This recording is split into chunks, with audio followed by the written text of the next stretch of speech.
My name is Fina Anggraini Stallman. I go by Fina, by the way. I'm from Texas. I reside in Texas. I've been here for almost 10 years. I've been in the United States about 15 years. And I have 2 kids. So far, I like Texas because the weather is very similar to Kendari, Makassar. By the way, I miss California. I miss that so bad. I wish I could go back. It's my favorite state ever. And yeah, I'm glad to see everybody's here. Thank you. Who's next? Oh, hi.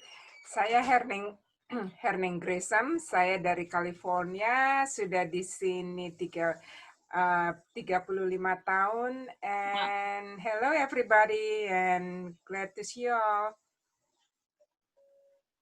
And then Maria. Halo semuanya, nama saya Maria, saya tinggal di New York. Saya lahir dan besar di Indonesia, terus pindah ke sini waktu SMA, pindah di sini di New York. I've been here in America, I think 15 years. Then I have 2 children. I'm a mother, stay-home mother. Okay. I think, Ficha, do you want to chime in and introduce yourself? Okay. Nama saya Vika. Tinggal di Westchester, New York. Nggak jauh dari Maria. Ibu dari 2 anak laki-laki juga, 6 tahun dan 2 tahun. Jadi ini kebetulan sambil ngelonin juga. Dari Jakarta, di Amerika baru kurang lebih 11 tahun. Dan senang bisa ketemu semua teman-teman di sini. Jadi, ya. Thank you, Vika. Nanti kalau udah selesai ngelonin, ya nanti aku onin. Okay. So thank you, ladies, for coming. So we talk about this topic in the group. So now today we're going to talk about our experience with racism.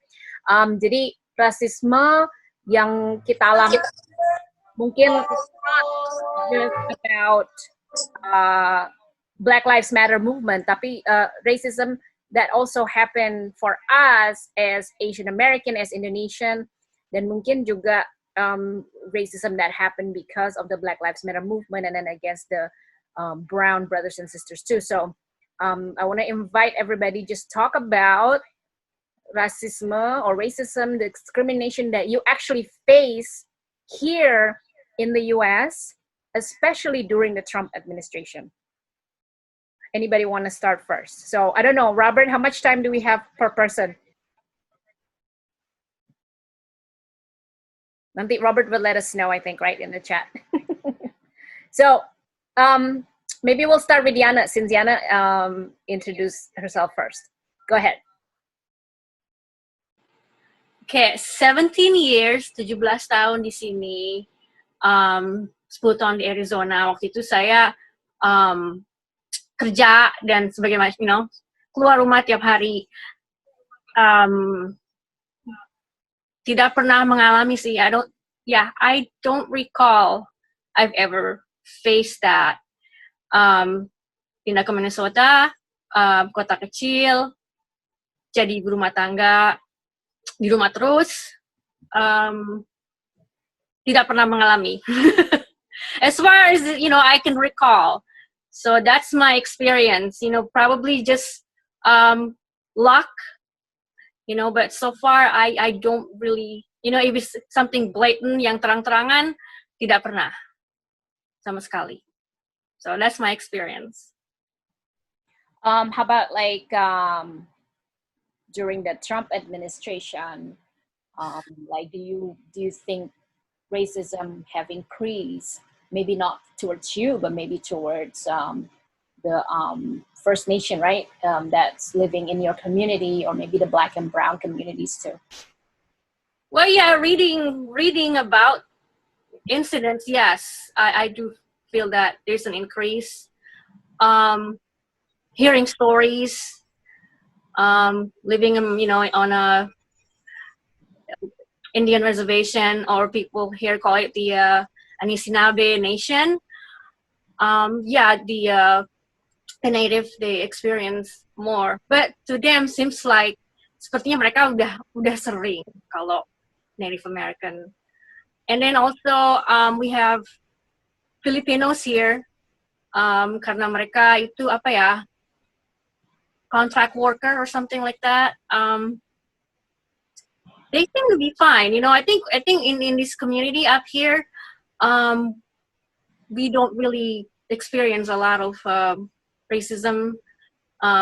Probably increase, but this is a blue area, Democrat, and people are actually open-minded and liberal, a lot of them. So right, I guess I should consider myself lucky. Well, that's great. Yeah, I know, right?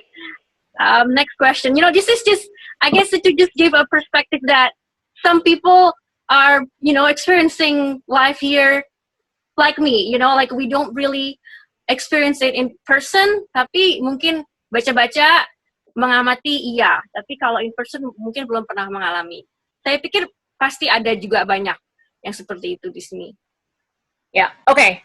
So let me ask Kak Herning first, and then I want to go to New York, and then I want to go to Texas, because I know in Texas probably there's like a lot more different experience. So go ahead dengan Kak Herning. What is your experience as far as racism? I mean, we don't want to talk about what happened in Indonesia. We want to talk about what happened here, living as Indonesians. Maybe it happened to you, maybe it didn't happen to you.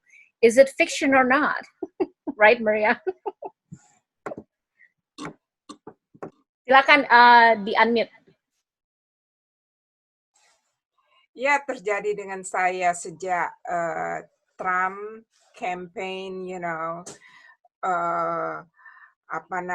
against yang dia pertama kali setelah jadi presiden, pertama kali yang dia sign itu berapa minggu kemudian kan dia itu ban Muslim, discriminate against Muslim come to United States. So suami saya kan kerja dengan di tempat kerjanya, dia tanya, hey Bill, your wife is from Indonesia. I mean, that's a terrorist country, so she's a Muslim, isn't it?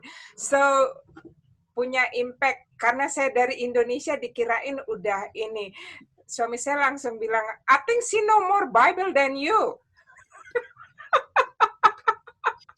So udah itu aja impact-nya ya, terus saya rasa juga tingginya rasisme itu impact di dalam kehidupan kita bermasyarakat ya.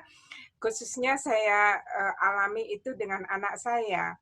Anak saya tengah malam kita dibangunin karena dia kasih tahu kejadian yang terjadi dengan dia.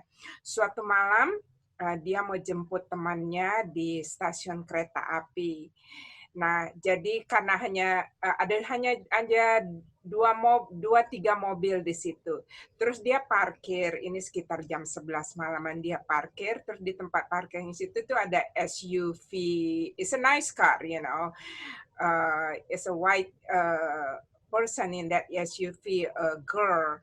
So jadi dia, anak saya drive old Mercedes tahun 97. So dia parkir, tahulah kalau Mercedes kan suara mobil dieselnya kan duk-duk-duk-duk kayak begitu ya. Terus ini nggak lama kemudian dia lihat orang yang parkir dekat dia tuh keluar, pindah. Nah, nggak lama kemudian polisi datang.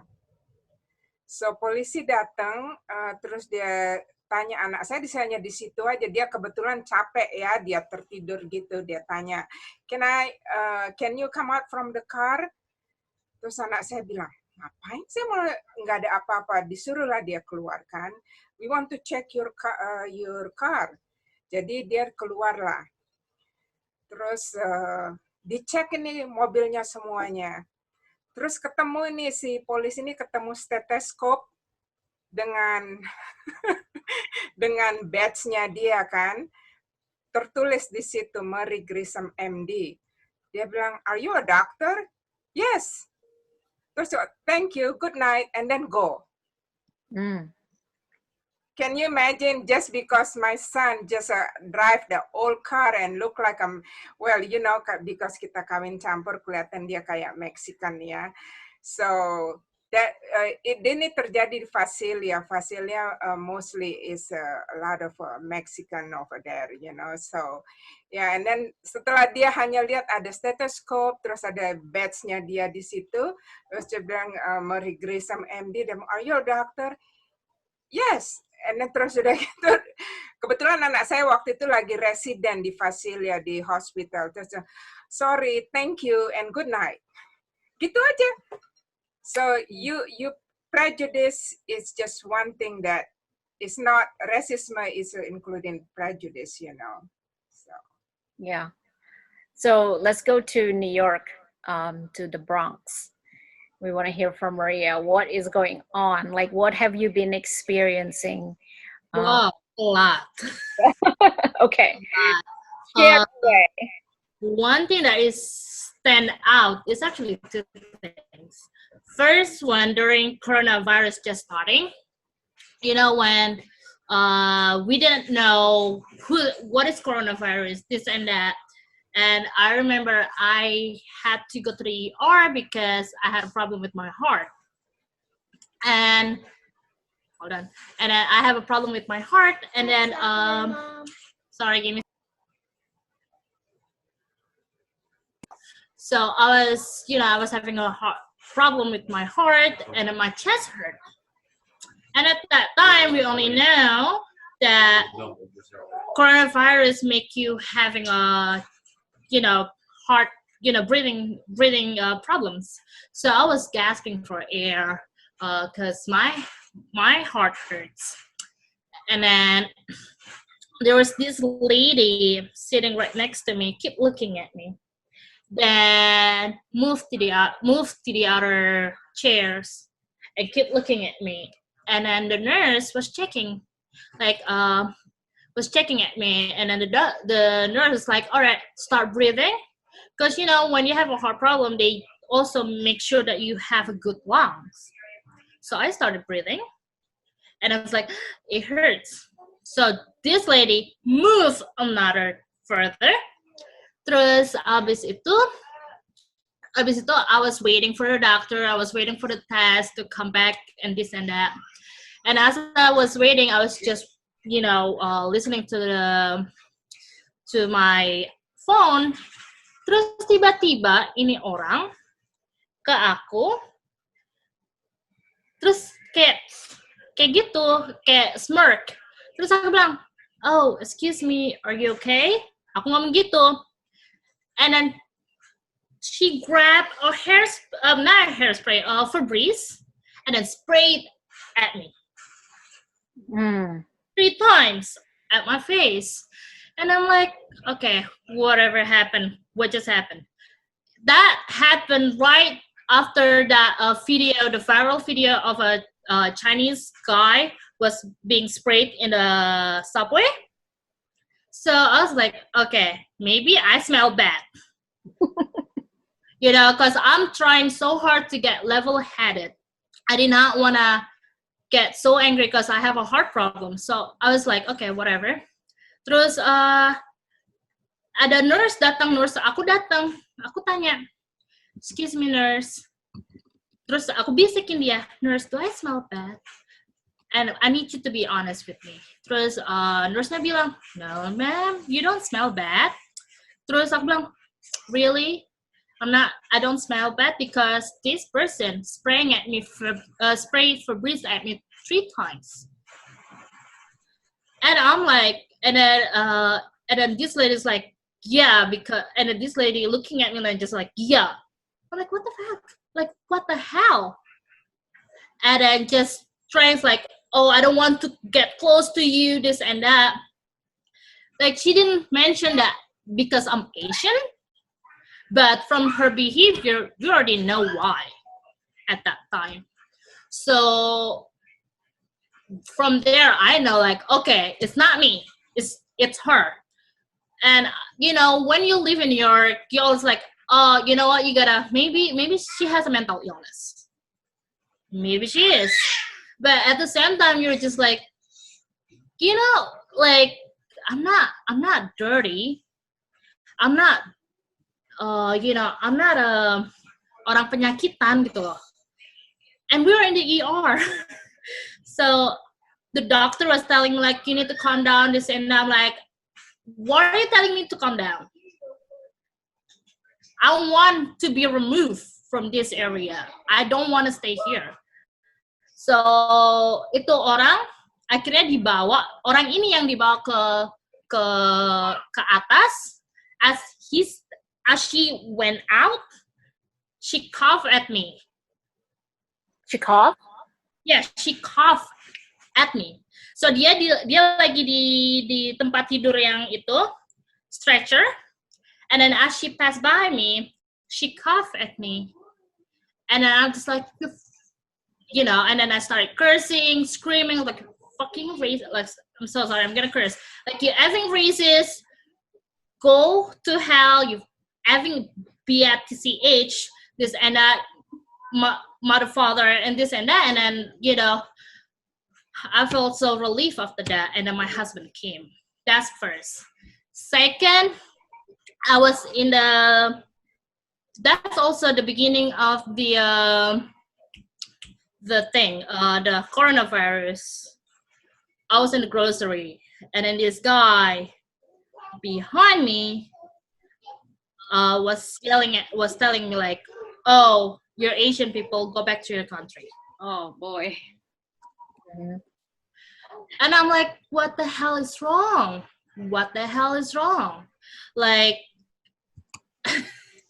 I'm Asian, so like we know coronavirus.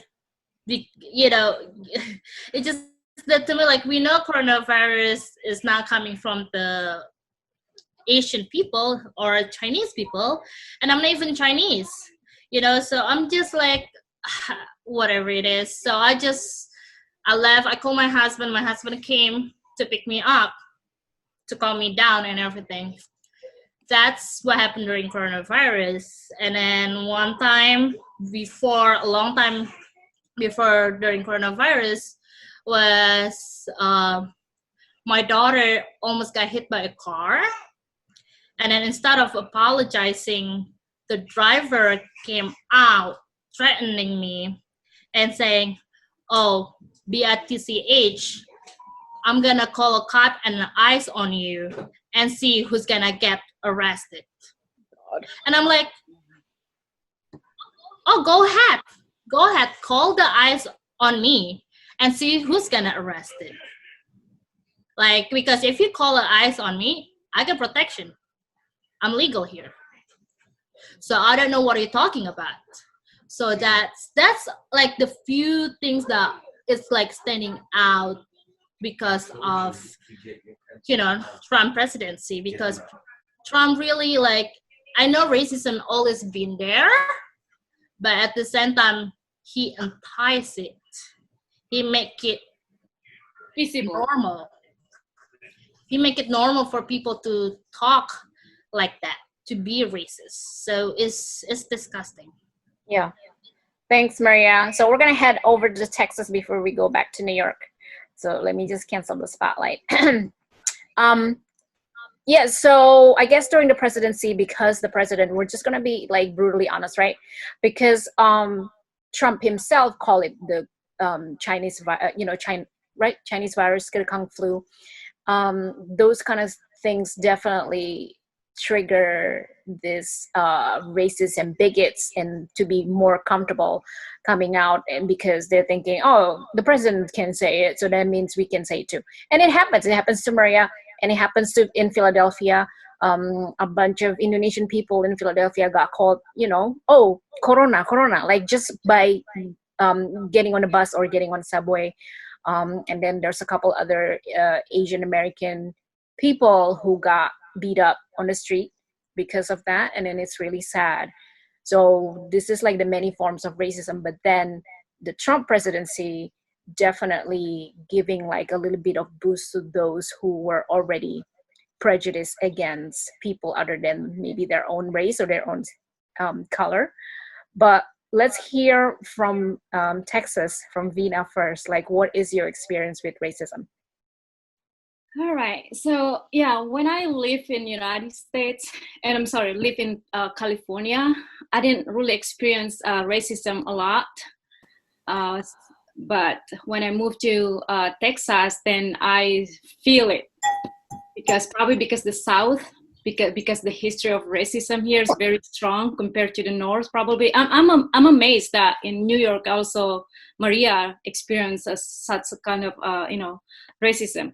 So pertama kali saya mengalami rasisme waktu saya volunteer the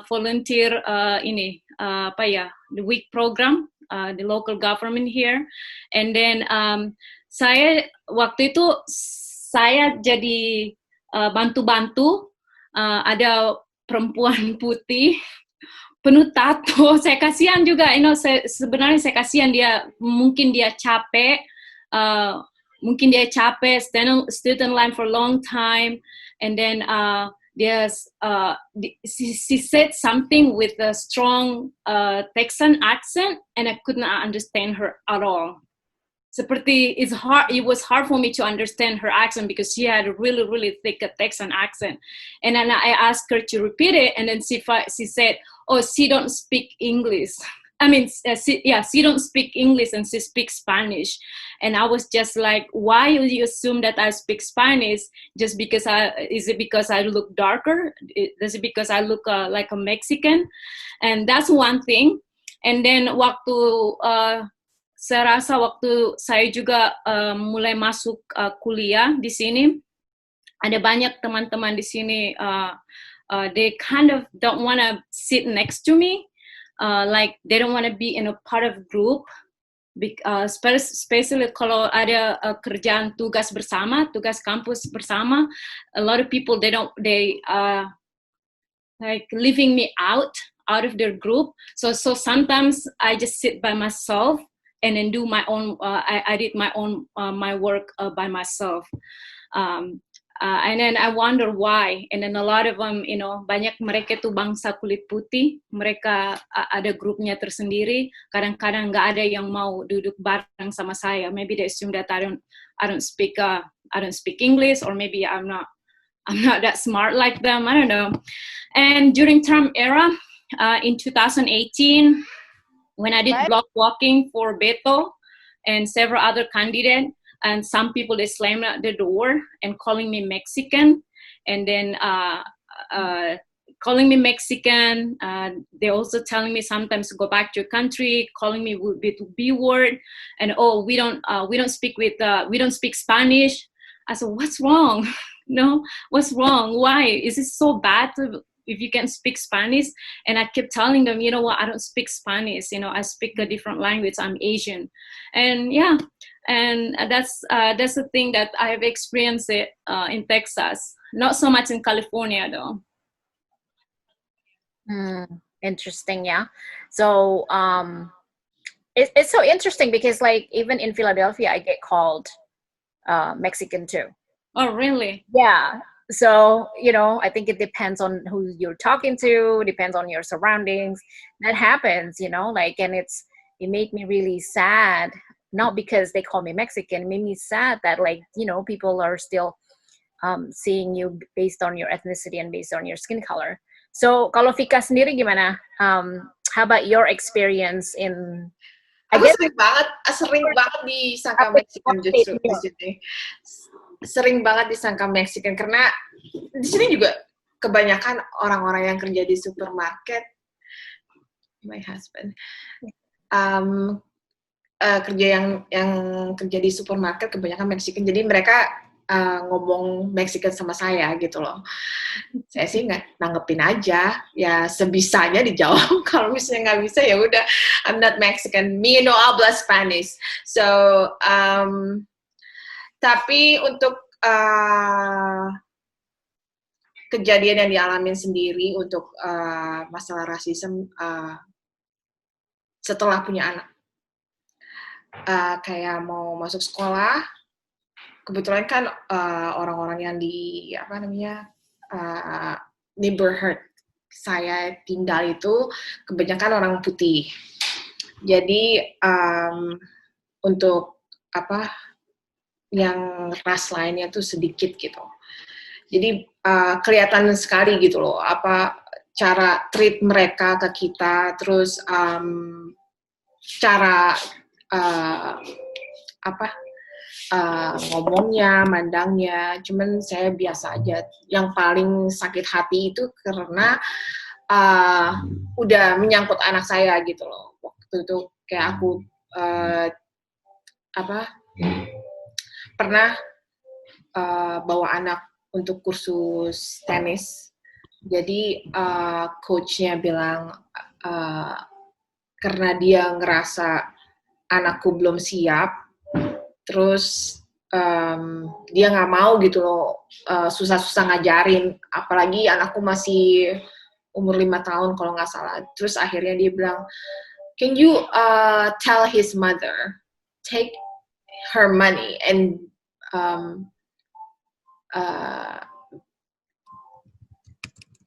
I cannot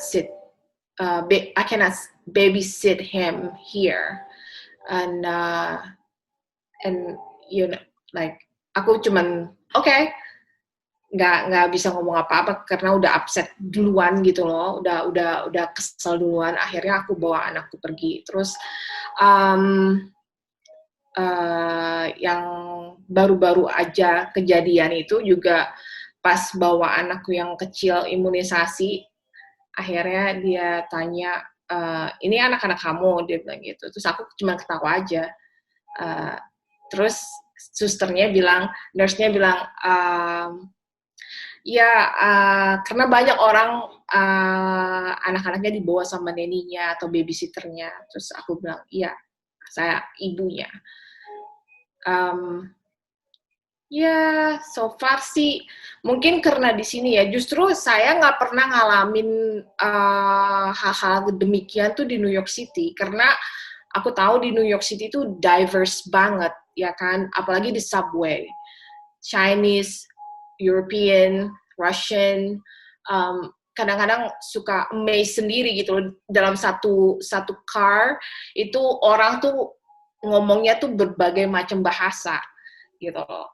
Cuman karena udah semenjak pindah di suburb yang kebetulan neighborhood-nya putih semua, jadi ya kelihatan sedikit lah perbedaannya. Yeah. Thank you, Vika. So, looks like Desi just joined us. So maybe Desi can tell us real quick what kind of racism experience that you have, that have happened to you, if there's any. Halo, sorry telat. Hi. Habis dari HMart. I'm sorry. I just joined because I kind of like my kids kidnapped me. They said they don't have snacks, so they wanted me to go with them to HMart. So I'm sorry. Good. Masalah rasis. Dari muda mah udah kena rasism terus. The reason that I ran away here to avoid racism in Indonesia. But in the end, it kind of like, we got it here. The experience wasn't as bad as the pandemic. Sebelum pandemic start, we're kind of like, we did got racism happening, but it wasn't that bad. We still can handle it. But in the end, it's around March, in the end of March. The first thing happened with Ethan, that when the school wasn't locked down yet, and he had to take a subway to go to school. and to go home from school because his school kind of far at Central. So at least taking like about 45-minute commute every day. So he had to take subway to go there. And then when he got home, he told me that he got spat on after he got off of the subway. That wasn't before the school lockdown, before they shut down the school. So, and then they told him that he doesn't belong here, that he's supposed to go back to his own country. I said, like, Ethan was just like, which country? I was born here. I was like, okay, but he kind of upset. I kind of upset. But at that point, what I can say is just be a person with a bigger heart. So they don't know anything about it. We only because we look like Asian, so we are the target. And then after that, Christian was actually working and went to school also. He worked at the immigration law office and he went to CCP at that point. And someone throw drinks in front of, on his face. Disiram minum di mukanya. I think at that point iced tea. He said iced tea, I think. Dia bilang katanya, he brought the virus here.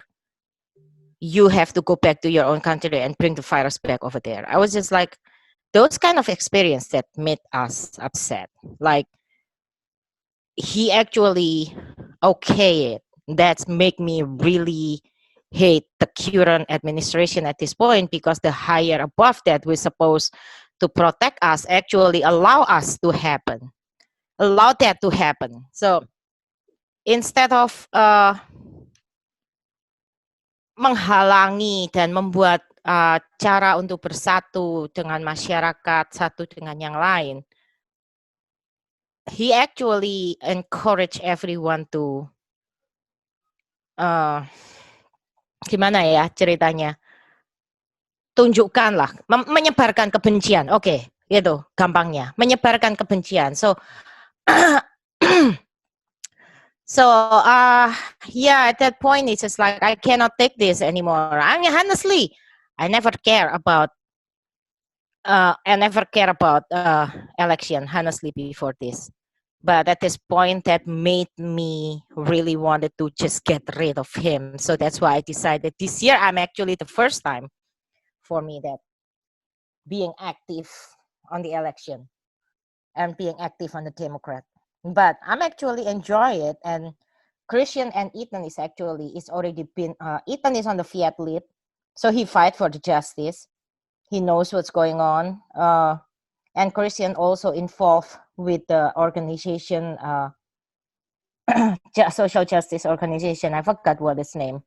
So my children is actually active on those kind of organization. Meanwhile, it's not like I don't want to be active. I wanted to, but my life is hectic enough as it is, especially with Liam, that nonstop. So it's just kind of hard for me to find the time. So the only thing I can do is just support them. But those kind of experience of Christian and Ethan, that wasn't supposed to happen at all, And another one.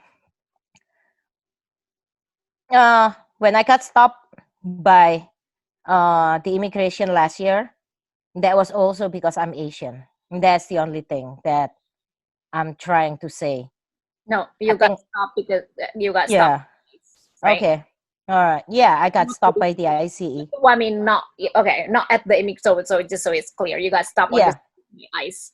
Yeah, I got stopped by the ICE, not the immigration. The ICE. That I think was the Asian was the target at that point, and then it's because he was Trump was actually saying that targeted every illegal immigrant. So a lot of Asians don't have the legal paperwork. But it's just the point that I got stopped in the middle of the street by ICE for no reason. It just pissed me off. That's illegal, but they did it anyway. But so yeah, that's my experience. Okay, thanks everybody. So we're gonna try to keep it keep it pretty tight tonight. So you have your video up. So I want to ask you this. So just raise your hands if you think this is true, or if not, I'm going to ask you some questions. So do you think, you know, we're talking about racism, kita ngomongin soal rasisme. Do you think even our own community, orang Indonesia sendiri juga rasis terhadap kalangan kita sendiri dan juga rasis terhadap orang-orang lain? Do you agree or not? If you do agree, raise your hand. You think our people also racist to our own people dan mungkin ke ethnic group yang lainnya, maybe black people, black community, the brown community, right? Yeah, raise your hand so I can see. You guys agree that it does happen, right? So can we, and just jump on this question, we don't have to go with, you know, like, we don't have to go around on this. Just jump on this specific topic and question if you want to, if you're really passionate about this. How do you feel about ini, orang Indonesia sendiri? Gimana rasisnya orang Indonesia? Dan during the Trump administration, that racism against our own people, that happens, like it makes us really sad. Anybody want to talk about that? Gimana pendukung Trump sendiri, yang orang Indonesia sendiri, kok jadi seperti rasis dengan kita-kita juga yang orang Indonesia gitu loh. Who wants to talk about that? Who wants to talk about that? Okay, Maria, go. How much time do we have, Robert? So we can like get like another people to talk about it too. I feel like orang-orang Indonesia kita tuh kayaknya sangat rasis ya. Mungkin karena kita dibesarkan untuk glorify the white people a lot. Terus, you know, you have to have a white skin. You have to, hidungnya mancu, matanya harus belok untuk jadi standar beauty di Indonesia. Yang aku rasa kayak coba waktu Prabowo jadi running as a president, he's using the same strategy that Trump did 2016. Exact strategy. American first, pribumi first. Terus he use orang-orang radical, orang-orang yang sangat beragama, the majority against the minority, the kids and everything. Jadi itu kayaknya sangat mendarah daging ke kita. Cuma yang saya heran itu orang-orang Indonesia yang di Amerika yang dukung Trump, yang lari dari Indonesia karena diprejudis sama orang-orang kita sendiri, lari ke Indonesia, terus sekarang become rasis, become prejudice ke orang-orang yang bukan orang putih. Itu yang saya nggak mikir, saya nggak bisa dapet itu apa ya, akal sehatnya di situ. Kalau tahu perasaannya kita udah diprejudis, kenapa prejudisin orang lain? Ada orang selalu bilang, karena mereka married to white people. Kayaknya, menurut aku kayaknya nggak sampai segitunya. Mungkin karena juga kita sebagai bangsa Indonesia emang dibesarkan, maaf aja, sebagai orang rasis. Kita aja selalu merendahkan orang Ambon dan orang Papua. Believe it or not, we always merendahkan orang Papua sama orang Ambon. Negara kita aja selalu merendahkan orang Papua dan orang Ambon. So, itu sudah tertanam sekali di diri kita. Dan sudah sangat, kalau dilihatin juga dari movie-movie penjajahan, itu kita bukannya kayak melihatkan secara, apa sih colonialization itu? Enggak. Kita malah melihatkan, oh ini loh orang putih yang memberikan kita edukasi, yang membuat kita jadi civilized. Padahal waktu orang-orang putih itu datang, untuk menjajah kita udah civilized kok, kita sudah punya kerajaan-kerajaan, kita sudah ada pemerintahan, kerajaan-kerajaan, cuma kita nggak ada agama saat itu toh. So at the same time like this, mungkin saya this is how I feel.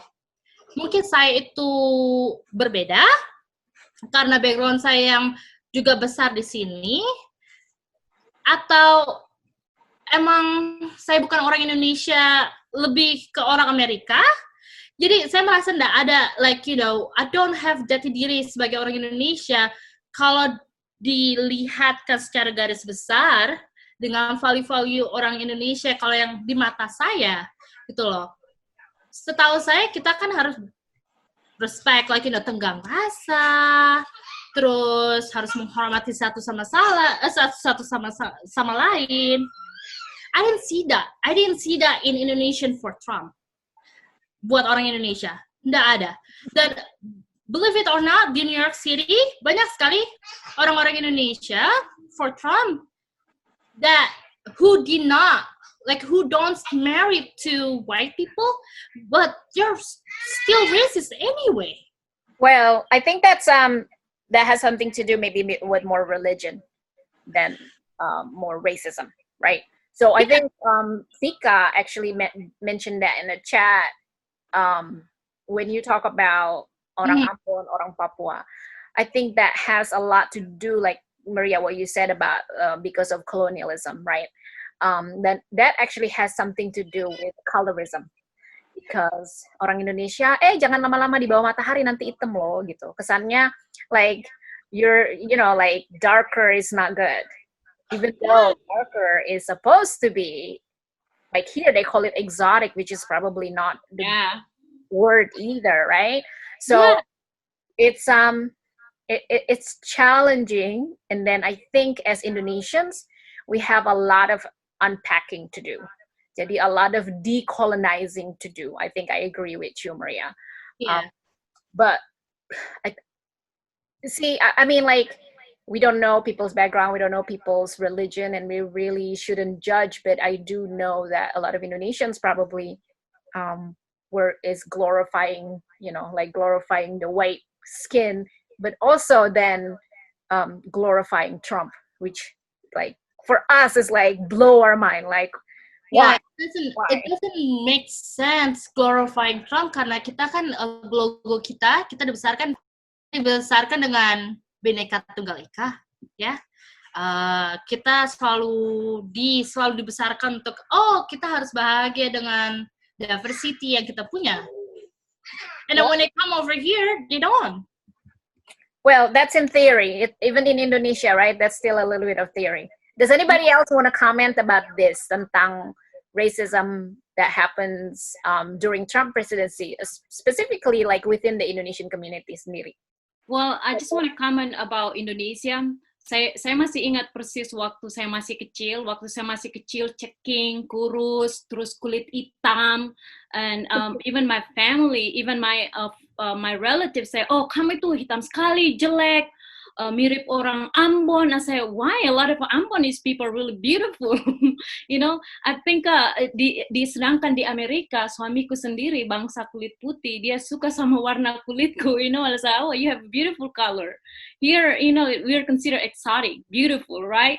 Kalau di Indonesia, standar kecantikan itu berdasarkan kulit.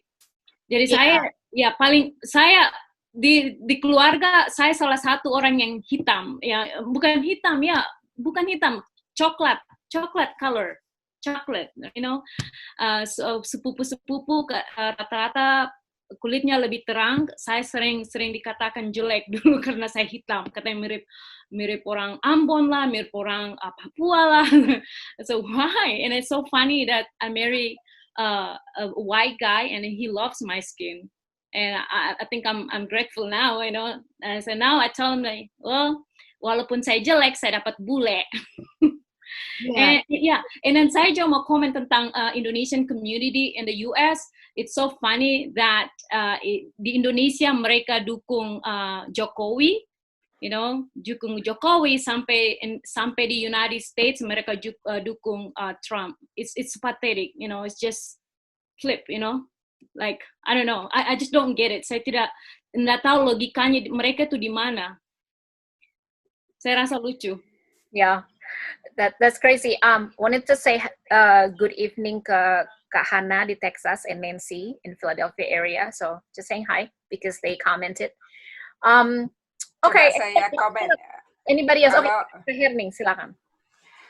Kalau barangkali ya untuk saya lihat sendiri untuk pengalaman yang impact ke saya lihat dari segi agama. 78% daripada white evangelical support Trump. So sometimes I feel that the impact ke saya dengan kepercayaan saya sebagai Kristen, saya tuh nggak Kristen yang nggak benar, Itu saya rasa adanya karena diskriminasi dan racism itu bukan hanya terjadi dalam bentuk kulit, tapi agama, prejudice, dan ras itu ya.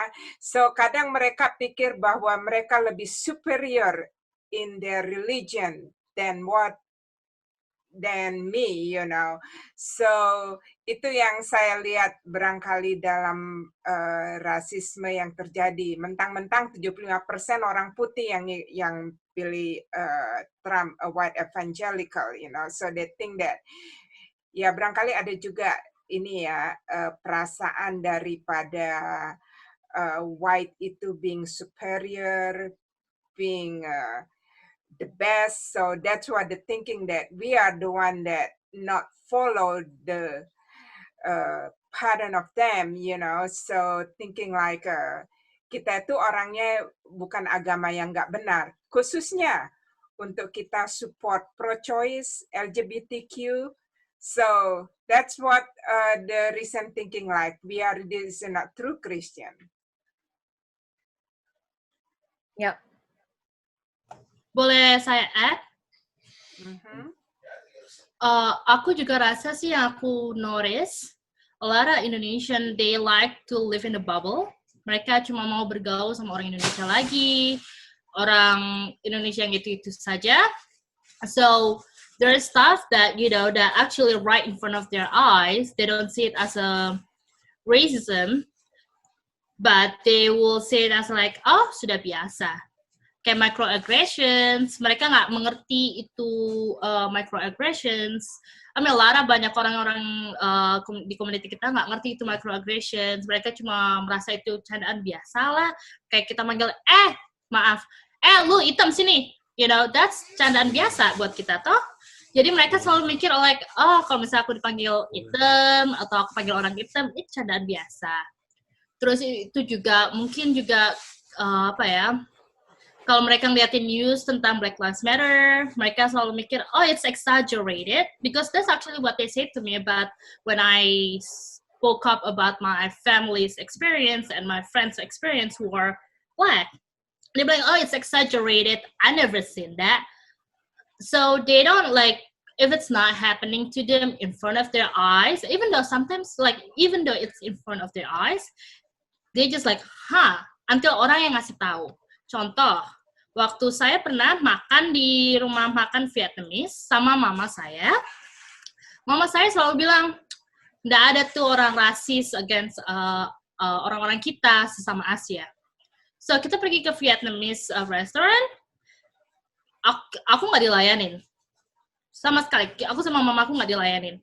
Terus ada orang putih datang, langsung dilayanin, padahal aku udah nunggu 15 menit. Dilayanin pas di belakang aku. Aku sampai harus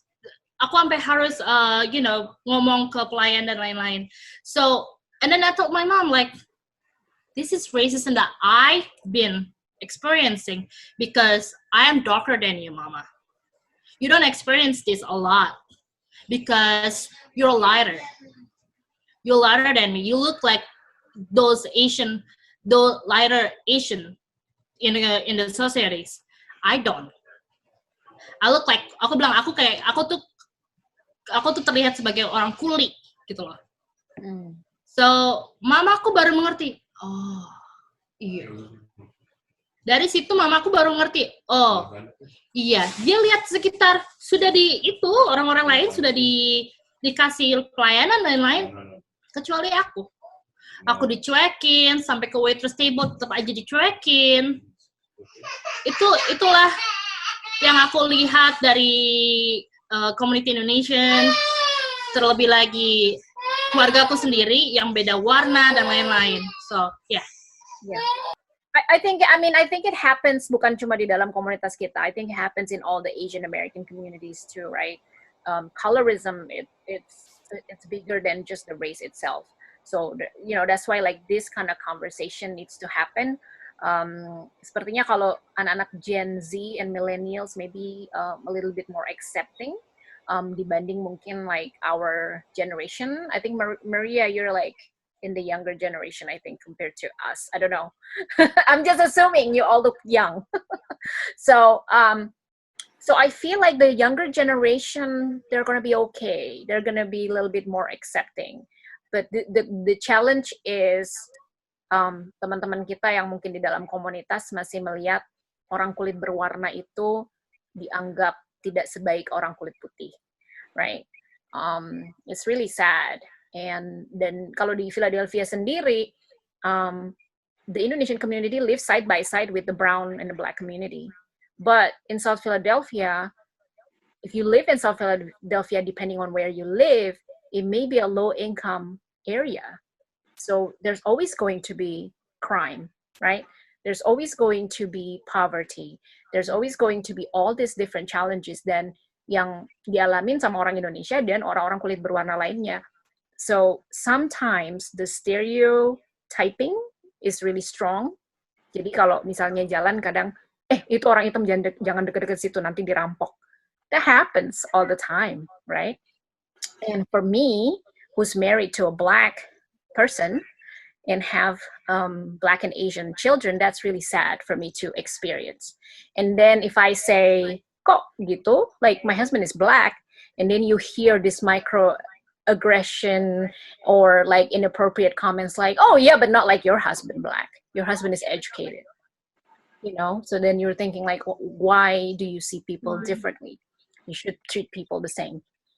But I do realize that like even myself, I have prejudice probably against people, maybe not so much because of their skin color, maybe against their social economic background or education or whatever, right? Sometimes that happens, but the thing is like, this is when we have this kind of conversation so we understand a little bit more. So I have a question, if anybody want to answer this, is that now that we have President-elect Biden and then the Vice President-elect Kamala Harris, what do we expect them to do untuk soal diskriminasi dan racism? Because just because mereka sudah dipilih dan mau dilantik, it doesn't mean this work is done. It doesn't mean that we're going to be like, oh yeah, America is now not racist anymore, right? So maybe we can go to each of you before we wrap up the conversation is, what do you expect President Biden and Vice President Kamala Harris to do with this specific issue?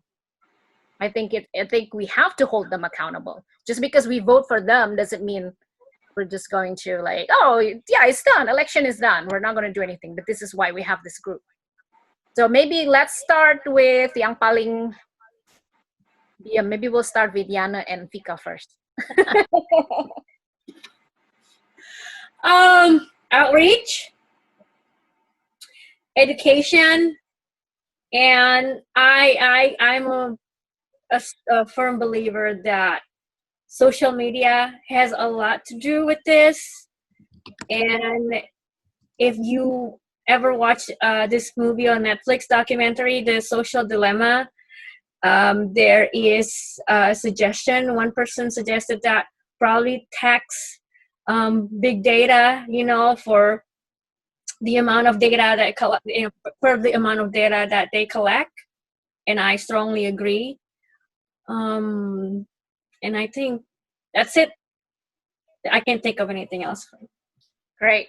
I think like any idea is great ideas. I think Fika. What do you think? What would you hope dari administrasi yang baru? Sama kayak Yana kali ya, apa namanya, paling basic itu sebenarnya education. Karena di sini pun anak kelas 1 SD pun sudah mengerti gimana nge-treat orang yang beda warna gitu loh. Anak kelas 1 SD dan itu temanku sendiri yang ngalamin di sini karena kebetulan dia orang Taiwan dan temennya suruh dia turun, dia keluar dari school bus. You are dark color, you're not belong to this bus. Mungkin kind of like gimana ya, berharap besar karena our future first lady is a teacher, so I know that she more understand than me, you know, like I guess it's paling basic sekali itu ya dari education.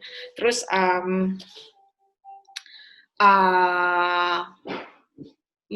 sama kayak Yana juga social media. Dan I think that's it. Okay. All right. Vina. All right. All right. So what I'm hoping from our elect president, Mr. Biden, if I can ask him, please promote diversity, especially in the White House, or even through speech, and promote all different colors from Asia, maybe African Americans or Blacks or Latino in the White House, okay, especially the cabinet members. And then maybe he can also do some outreach community, reach all different colors, because I've experienced here in Texas a lot of politicians bangsa kulit putih nggak berani approach people of color. So people like us, the one who basically go to the community and then approach them. Banyak loh orang yang politisi yang bangsa kulit putih di sini kurang berani. Saya nggak tahu kenapa kurang berani. Saya nggak tahu alasannya kenapa. Saya nggak pernah tanya. Tapi that's the reality that I've experienced myself. And then fixing our public school system. And then please stop whitewashing American history. That's it. Good point. Good point. All right, Kak Herning.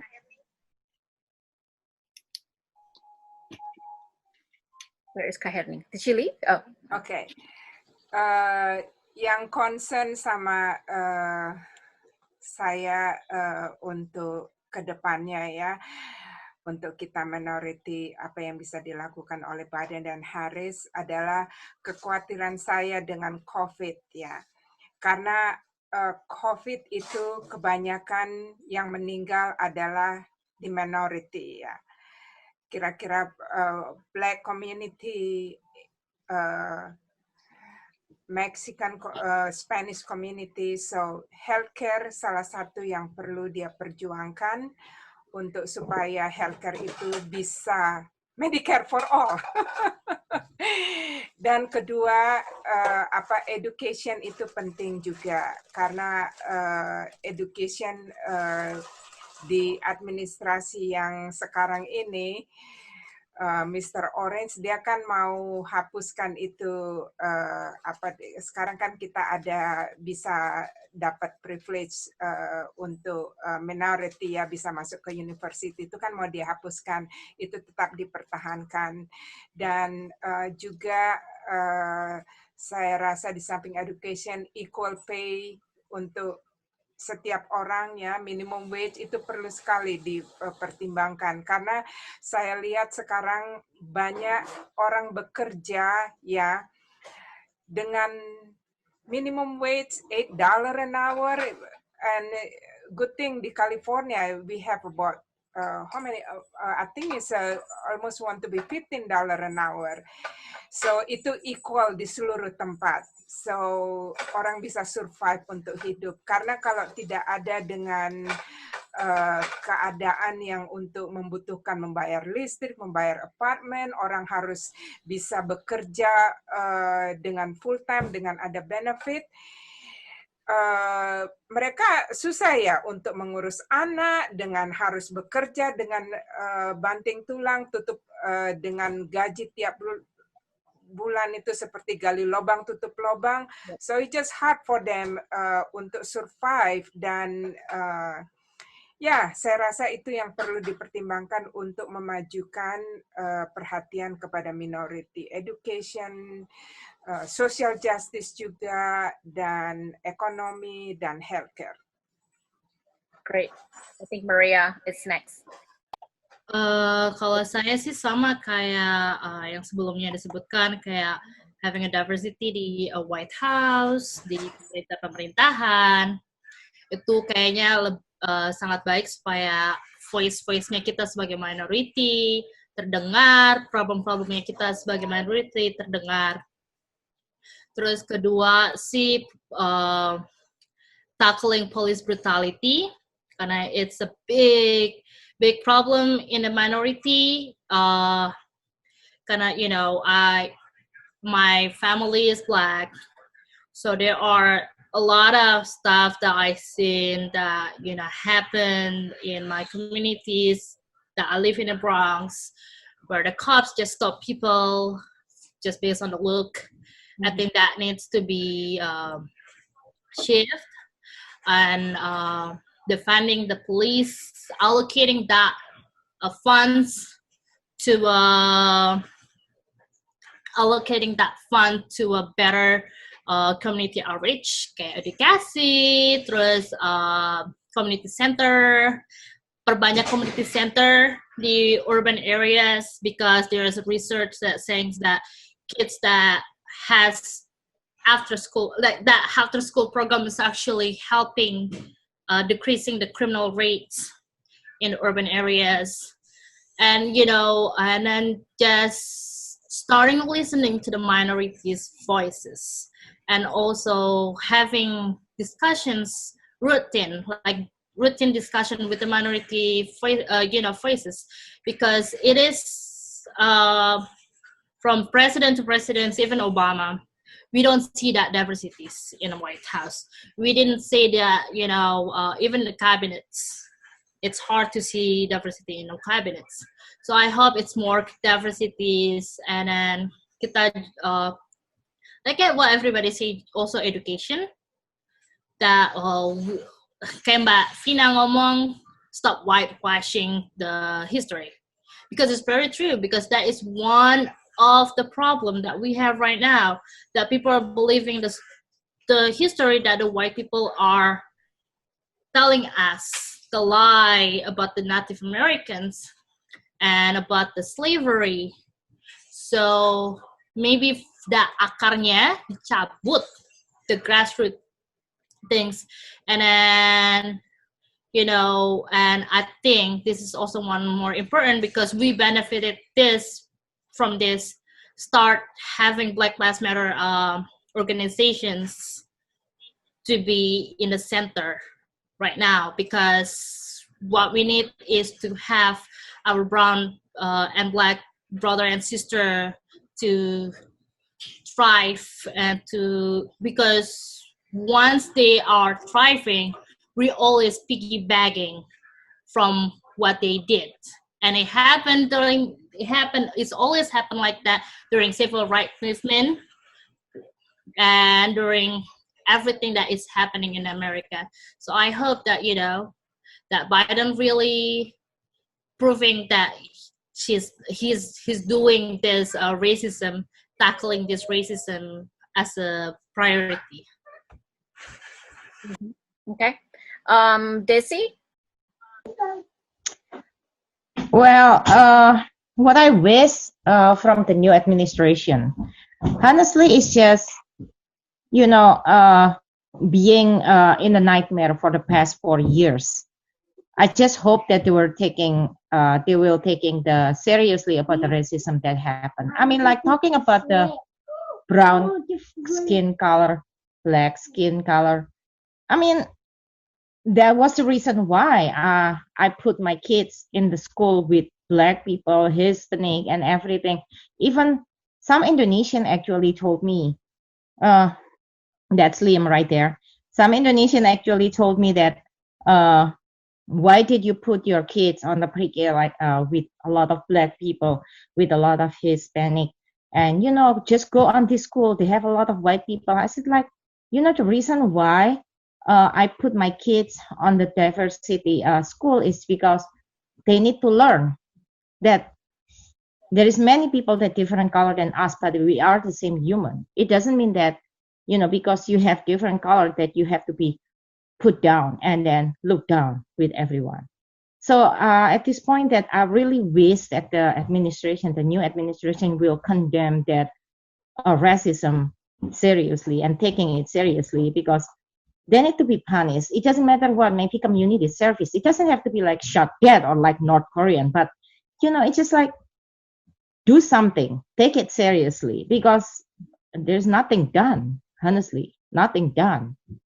And also talking about Tante Herling, I think talking about the low wages, yes. And I've seen people here working at McDonald's has to work 3 jobs just to make to make their end meet. Just not fair, honestly. I mean, like, who could have lived with 7.25 minimum wage, working 40 hours after taxes? You're only making like about $200, and then the rent is like $1,000, the bill, the electric, and everything, and you still have to put the food on the table. That's just not right, So the $15, if Biden gonna make it seriously, it's gonna be a great. And then also healthcare, that you're gonna have to spend like about $400 every month plus deductible. Sometimes it can goes to $1,000, $2,000 deductible. It's just hard when, especially people need healthcare. And talking about religion, I just hope that it doesn't matter what religion. It's my point right now. God is just like on the top of the mountain. Religion is the mountain itself. So to go to God, you have different ways to go to the top of the mountain. So God on the top of the mountain, Catholic is on the right side, Christian on the left, Buddhist on the at the front, and then Muslim is at the back. But everyone goes to the same direction, the top of the mountain. It doesn't matter what. So yeah, that's what I wish with the new Biden administration, taking everything seriously and taking care of the citizen. All right. So yeah. Okay, thank you. Thanks, everybody.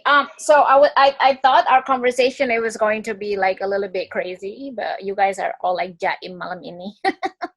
But I agree with everybody. I hope that Biden and Kamala can be a little bit more tegas, right? When it comes to really calling those white supremacy groups, calling them for what they are. If they are going to be domestic terrorists, then calling them that, instead of like just trying to be politically correct all the time. So I believe that I would love for Biden and Kamala to be a little bit more strict when it comes to things like that. And then I agree with what everyone is saying: universal healthcare, universal basic income, and especially treating everybody with dignity. We all supposed to be equal. There's many issues that we can talk about. But I just want to say thank you to everyone for coming and joining this conversation. We have big announcement coming on Monday from the Indonesian American Democrats. Hello, Kabutet, did you want to say something too? Do you want to tell us what you hope from the Biden administration? Please. Oh, thank you. There's a lot of hope and everybody knows it. Saya cuma mau ngomong itu aja, soal rasisme. Selama ini sih ya dikit-dikit sih dapatnya. Paling paling banyak di Texas. Kalau di sini nggak ada. Cuman dibuat angin lalu aja. Cuman yang paling berkesan buat aku itu adalah sebenarnya justru aku yang memanfaatkan privilege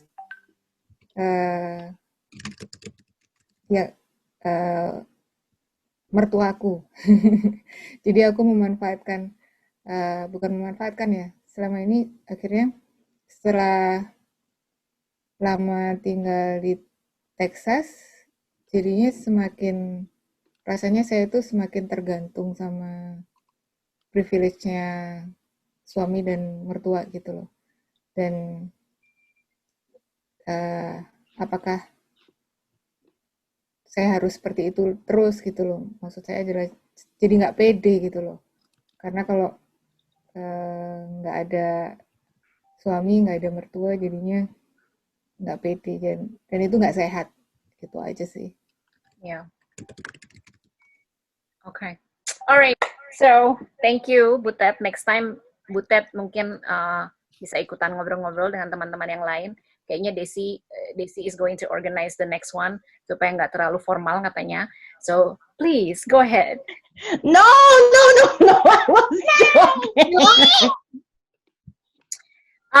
All right, so I just want to say thank you again, everybody, for coming and the awesome conversation. I think we should continue this conversation soon.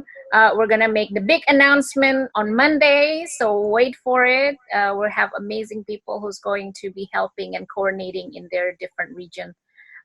Because we believe, like this group believe, that the work is not done and we are ready to work. So, have a good night. Selamat beristirahat. I will see you all in the next Dems menghanyutkan. Good night, everyone. Good night, Thank you. Sinta. Good night. All Liam, right. say good night too. Bye, everybody. Bye, Leah. All right, bye-bye. Bye.